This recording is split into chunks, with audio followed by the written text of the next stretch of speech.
Do you have a plan for your financial future? What vision do you have of your lifestyle? What age would you like to retire? Do you pay yourself first? In this video, you will learn what it means to pay yourself first, the different ways you can pay yourself, and why you want to pay yourself in the first place. Okay, now let's get right into it. So like I asked before, when you get paid, whose name is on the check? Now that should be the first person to get paid for the hard work that you put in. So usually when someone gets their paycheck, they will pay the bank for their mortgage, car loans, and credit cards, then the grocery stores, shopping malls, gas stations, etc. And then they'll try to save what's left, if any at all. You must rethink how you look at the money that you earn and start seeing it as the resource it is and not just as a reward for hours clocked in. See, you pay yourself first to always have something to show for the work that you put in, and you will soon see why that is so important.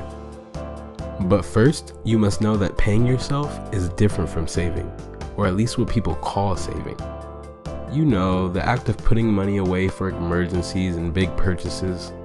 See, paying yourself is playing for keeps, and this is how you do it. Here are some different ways you can pay yourself first.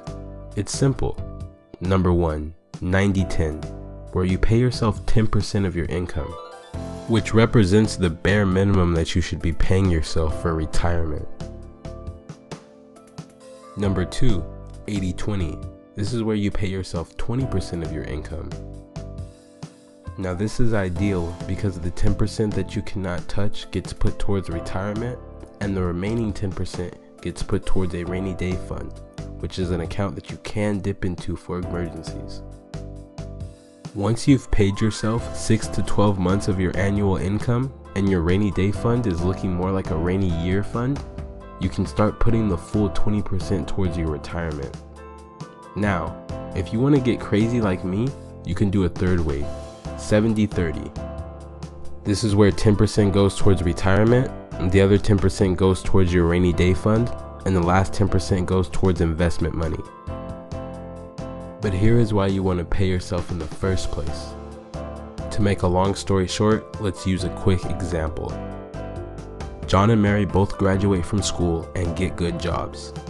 Let's say they both earn an annual income of $72,000 after taxes.